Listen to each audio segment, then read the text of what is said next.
nakadungog ang agalon nga giusik-usikan ang iyang bahandi. Unya pag usik-usik niya sa bahandi, taktakon siya siyang agalon, unya gipangayuan siya husay. Unsa may gibuhat sa sulugoon, nagbag-o o nisamot. Nisamot na gid nun siya usik-usik. Iya na gid hinoong gipang minusan ang mga utang imbis mo makabayad. Iya na gid hinoong gipang slasan hapit tagtunga basta daghang sa gislas. Gitiwasan niya usik-usik ang katigayunan, ang bahandi sa iyang agalon. Hinoon nakadaig ang agalon ngano man kaysa iyang pag-usik-usik ang iyang tumong aron duna siya'y mga higala.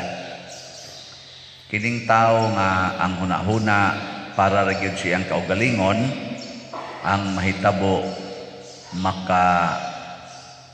makaguba sa iyang maayong relasyon sa tuburan sa grasya.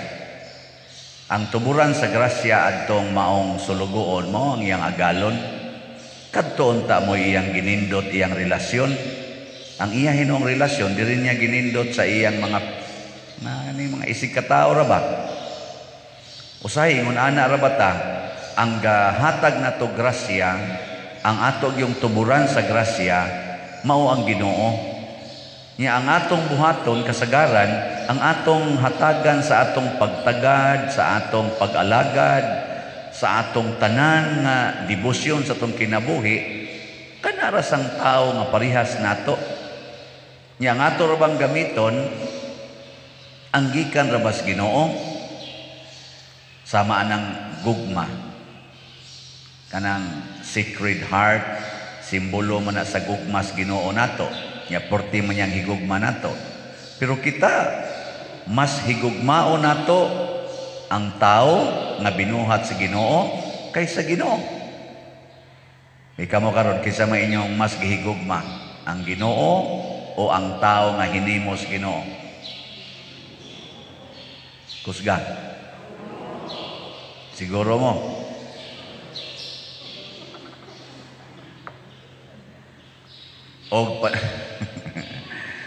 Og pananglitan, kulatahon ka sa imong bana, kada adlaw, punayan kag kulata. Unsa man? Buwagan o pakamatyan? Buwagan? Oy, daghan kay karon oy, mubuwag. Nya unsa may sugos Ginoo? Pagpakamatay para sa imong gihigugma. Oh, kana mo na si Kristo, nahigugma siya nato, nagpakamatay siya para nato. Ana nya nganong imo man buwagan nga imo man kanang gihigugma, gipili man nimo aron imong higugmaon, bana guna nimo gud. Pagpakulata diya hangtod ka mamatay. Ayaw pagpakigbuwag. Nga naman, mao na imong saad. Unya kisa may gasupply nimo anang maong gugma, ang Ginoo. Nya karon imong gamiton para sa imong kaugalingon. Dili na ka maminaw unsa iyang isulti, mawa ng gugmaha. Muna kasagaran sa mga tao nga mibuwag siyang asawa o sa iyang bana, bunga sa kasuko o kahiubos, wa na gyud magmalipayon sa iyang kinabuhi. Kanunay gidisturbo sa iyang kinabuhi. Dali manluod, dali masuko, dali magdepresyon. Di hinon tanan. Sa ipipila nga nagpakaaron ingnon. Sus, nakalit go, nagyog ko, Father. Ay, sus, okay, nagyog kay ko. Tanaw ko na nag-istoryahe. Unsa ra man gyud tinuod nga healing? Unsa may tinuod nga naka-move on? Kung ang imong original nga commitment na padayon nimo bisan pa man gisakitan ka, bisan pa man gibugatan ka, kanay naka-move on. Pero imong gibilin, imong gitangtang ang yugo, nya gibiyaan nimo, nya ni move on ka, wa ka move on kay wa man nimo madaha imong karga. Mingo man Ginoo, asa naman to gipadaan ako nimo? Where is the load? Where is the responsibility that I entrusted you? Mao ni dinhi ang sulugoon.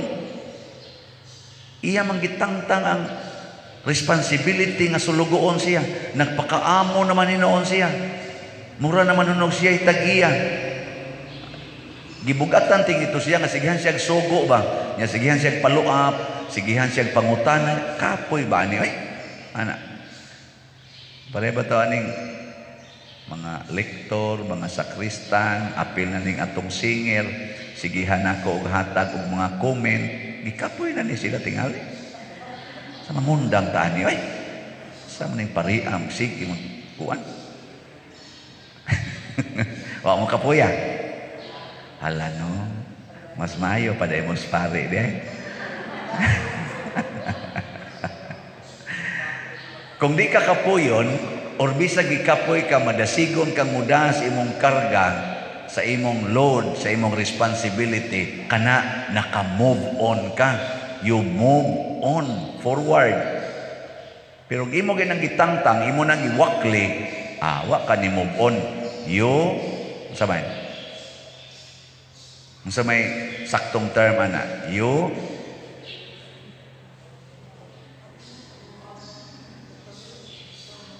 asaban, wa ka ni move on, ni unsa man ka?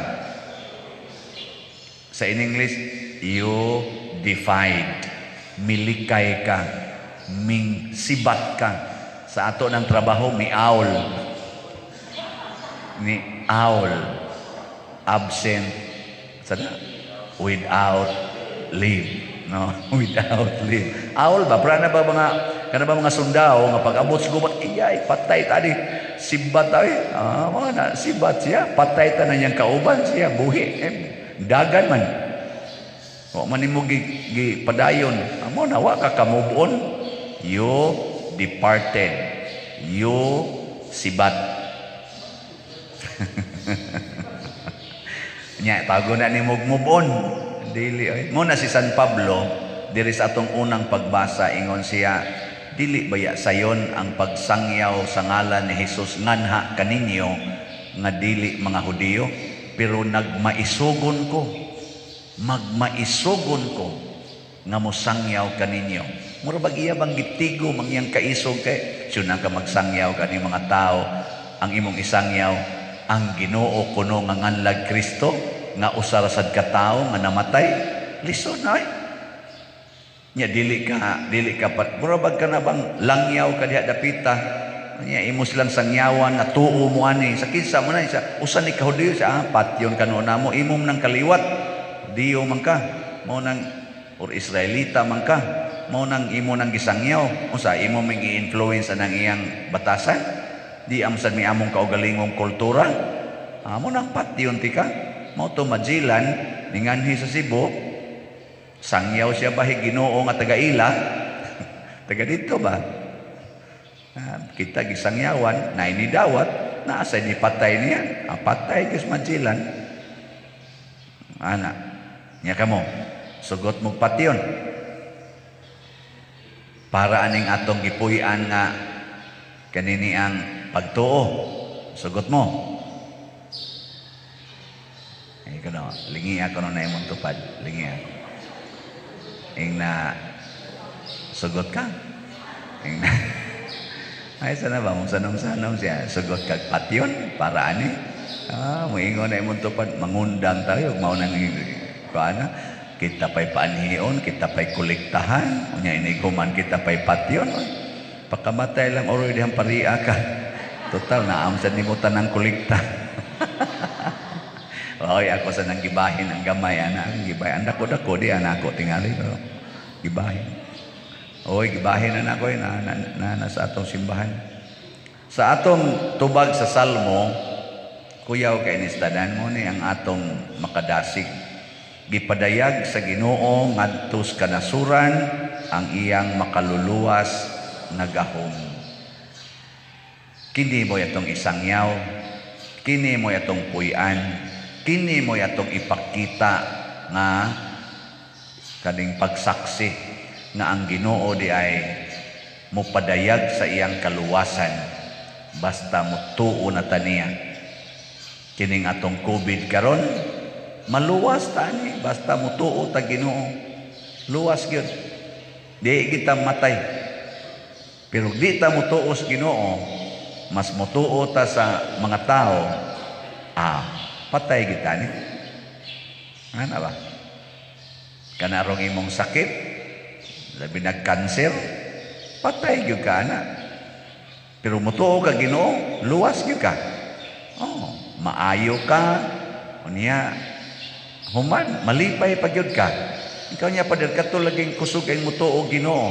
Sama ni Saint Teresa of the Child Jesus, patay malagi tuberculosis, o malagi maayo. Sa may tubaga na. Patay ay.